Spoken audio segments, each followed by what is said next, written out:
This is the Center for Research in Igbo History and Culture, Hoopla World TV reporting.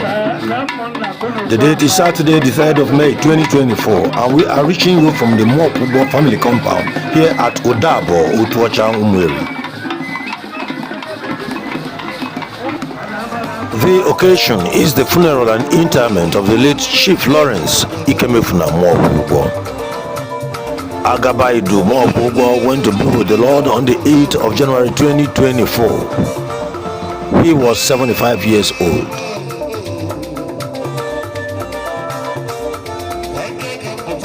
Ikemefuna Muokwugwo was a much-loved man of the people, a friend, a mentor, and confidant to many, young as well as old.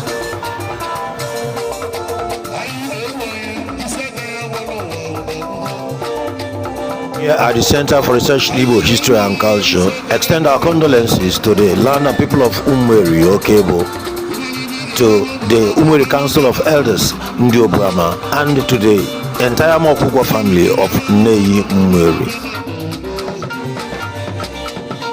Even as we mourn, we urge that we should all remember that this death is not an end, but the doorway to a new beginning. And so let it be with Chief Lawrence Ikemefuna Muokwugwo. As they say, the king is gone. Long live the king. We present to you, ladies and gentlemen, Engineer Stephen Okechukwu Muokwugwo as he steps into the shoes of his august father. And so now we can truly say, adieu, Chief Lawrence Ikemefuna Muokwugwo. Farewell. Agabaidu Muokwugwo, you lived well.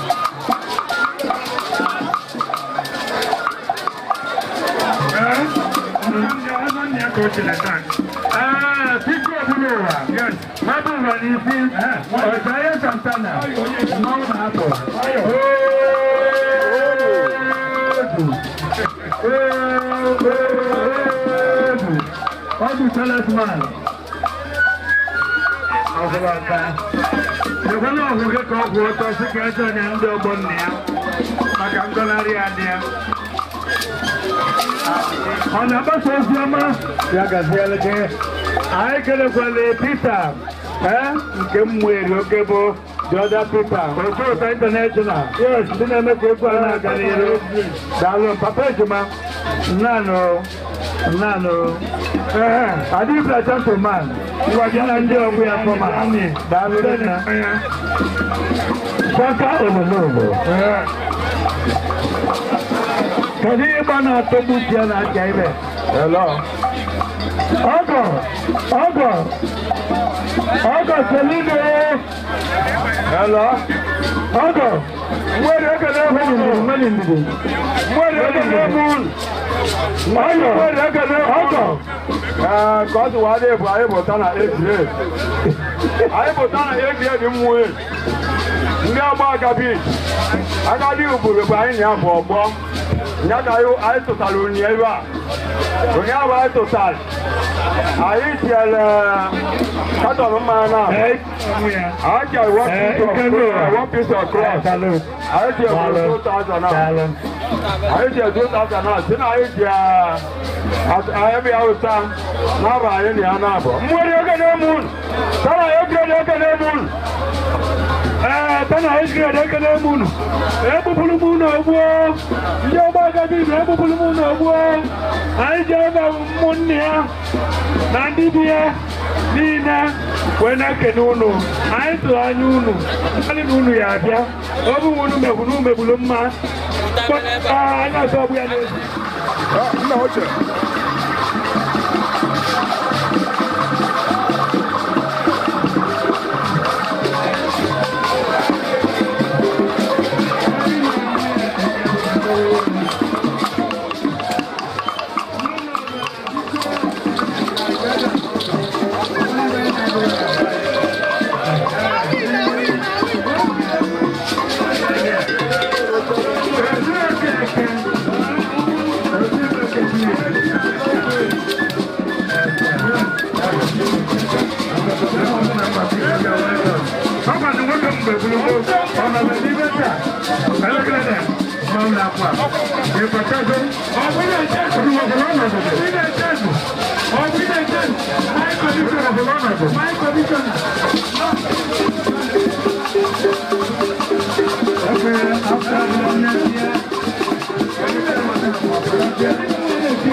Watch.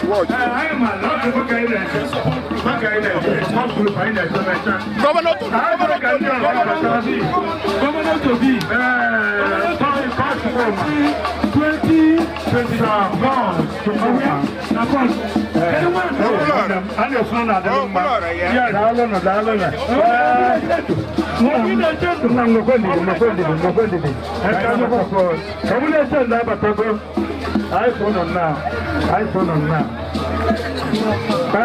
Commissioner. Yes, Commissioner for Information. Oh, God, yes, and culture. Oh, yes.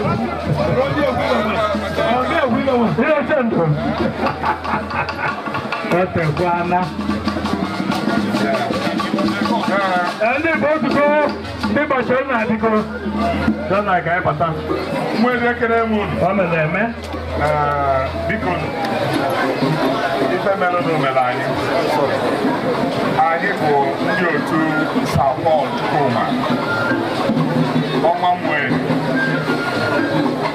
ọnya dụ anyị ije a maka ya na ndị ụlọ si dị this family so the family adọkwesịrị ya personally adọkwesịzi anyị as a group ọnya ka o ji si na egwu anyị abalịdị ebe a ka anyị na ụlọ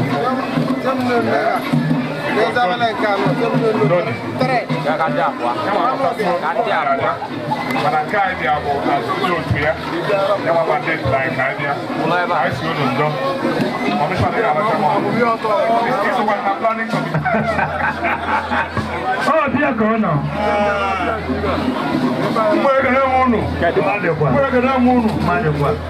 ka o si bụrụ bụ ike abụọ bụ ọwọpụlụ ebe a ka ihe a nọ wee na-enene na DIG quarters obi na atụrụ kasị ebile ebe ahụ n'elu ọ dị anụtakwa dị so ka m bịa anyị wee bịa nwa obele igbo na-ekwu bụ nwoke nwoke ike barịsta onye mọsa na ndị 21 local gọọmenti every local government na-ebe enwe anyị nọ ndị otu bọọlụ anyị wee sị na ụfọdụ na-akwa mgbere na akwa awụ mana ene na nwa ya bụ akwa ya ka anyị bịa aghara igbo bụ gịnị eburu okwu ya ka anyị bịa doni n'ochiri kamalị nga ebe ya n'ụlọ ihe eme ọ dị ọma mma anyị ga-ede ya ọjọọ njọ anyị ga-enwe anyị ga-ede ya daalụ na doni anyị ji ụgbọelu emezie ya n'aba support Koma support ebe a na-ebe ọzụzụ airport Koma n'iru tupu na mmadụ ọ bụ ị na-eche my commissioner sọ na-abụ ihe anọ m eji m aba famili n'ebe m ọgwụgwọ ma ụmụnna gwa ma ndị niile ma Umueri niile wee na-ekele unu anyị ma na osoziwa ndị gọọmenti bịara ọ bụ ị na-eche ndụ anyị makwa n'ibe mere n'ihu unu ma gị na-apụ n'ibe nwe jewe n'ebe onye ọba n'ihu Pastor, you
So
Masika Chineke, Honorable, Ekanemu, Agabidu, Ekanege. Ask an Omo Wada and Wang. Afun Wachetena, or if able. I ain't a good daddy Anorasia. Manama daddy in here. Inde no Chelaya daddy in here. I was catching a calibre to Nodris. My chairman, sir, when I have a girl, I've been engineer Steve Okechukwu. I can again. Kele kange na nna anyị suwade onge nwa bụ nwanne ka onge nwa bụ first son ya ka onge nwa bụ last born ya nwa bụ first son okay nge nwa bụ first son ya anyị ska Chineke liboto n'ọdụrisi eziokwu ka ọ bụ na ọnwụ bụ ife mwute ebe ọ bụ na ọnwụ nwụrụ ọ na-abụ ife mwute mana m ska ekene dịrị Chineke na ife ọnwụ dịzi na nke bụ na ọnwa ga-akwa nne ya na onwere nna na-ekpe ekpere ka ọ bụla ya ga-akwa nwa ya o ife nwute ka ọ bụ na dadi a hapụgo bụrụ ife ọnwụ n'unu nwa bụ ụmụ ya na-akwụ ya dịka ka dadi nabagolo obodo afọ ebe telefon na-agwa dadi n'ụbọchị nke taa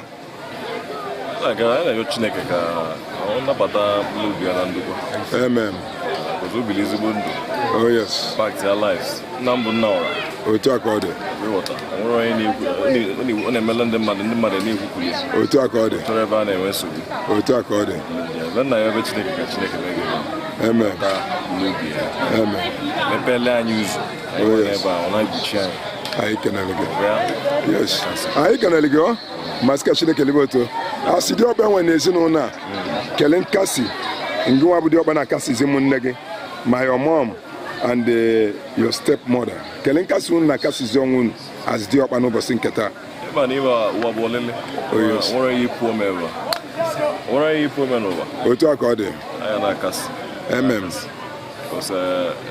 bụ na mmadụ ahụrụ onye abụ na ịdịrọ ndụ otu aka ọ dị onye na-ekwu ime ya nwa otu aka ọ dị kasị obi nya akasị obi ọbụla bụ na onye ọbụla ejiri obi aka amen ọbụla ejiri obi amen ụwa na-agafe amen anyị kenere gị ka mmemme a na ha bịa n'isi njedebe na mmiri ezogburu mmadụ ma nwa chagburu mmadụ kele ekene gị n'ebe Chineke na bụ onye mere ka akwamozu agasịlili welele mmadụ anwụrụ bọtụlụ emerụrụ mmadụ arụ ma ejiri mma agbuji mmadụ ụkwụ kele ekene gị n'ebe Chineke nọ ekenere m Chineke rinne maka na ndị niile bịalụ n'alụ n'udo nwere emelụrụ nwere n'ụlọ ọ Chineke mere nke abụ otu aka ọ dị anyị kenere gị thank you so much dịka gị na-ewetazi ọrụ a n'isi njedebe igwe Umueri bịara ebe ọ nago PG Umueri bịara ebe ọ nago Paul Chukwuka bụ gọvanọ Tobi ọ bịara ebe ọ nago ike mmazụrụ si all the way from Onitsha bịa egwu ebe a ha nabagwukwu ka onye ọbụla na-anazi bịa dị n'iche n'iche ma ndị Umueri niile bịara ebe a ma ndị ikwu na ibe ma ndị ọgọ ka onye ọbụla na-anazi kele ekpele gị n'isi onye ọbụla dịka ka ha bịagoro soro gị kwa ozu n'ụbọchị nke taa ekpele m n'isi onye ọbụla bụ amen onye ọbụla na-apụta na ife anyị mere ebe ruo na akụkọ dị njọ na-eli ya amen ekpele m anyị kenere gị wasị gị tụrụ gị anyị ma nọ gị nwa bụ the next king in this family because na ha sị na ahafụ nwa echeta nna ọ gwara weta nọ gị bụ onochiri obi eze ọ gị nochiri obi nna gị ọfọ nna gị hapụrụ gị n'ụbọchị nke taa ekpere anyị bụ ka ihe zuo ya wee rụọ ọrụ n'isi gị na ụmụnne gị ka ọfọ anwụ ike balụ n'ụlọ ngị bụ afọ nwa echeta nna anyị si gị tụrụ gị n'olulu echiche niile ichere unu wee chekwa unu kwa nna unu n'ụbọchị nke taa anyị sị ka Chineke mezuolu unu ka o si dị unu n'obi site n'afa Kraịst bụ onye nwe anyị ebe ọ bụla si na wepụta ego unu ju akwa ozu a na mkpokwute mmemme a na anyị ma na betena ma betena makwa na arụ efi na mkpokwute mmemme a ka unu kwasịrị ozu a n'ụbọchị nke taa ka chi echi na-efo Chineke bụ onye na-afụ na ife na-afụ na nzo ka o gozie unu ma kwughechi unu mmaji pụrụ mmaji site n'afa nke nna wee aba na nke ọkpara wee aba na nke mmụọ nsọ Agabidu Muokwugwo anyị kelere gị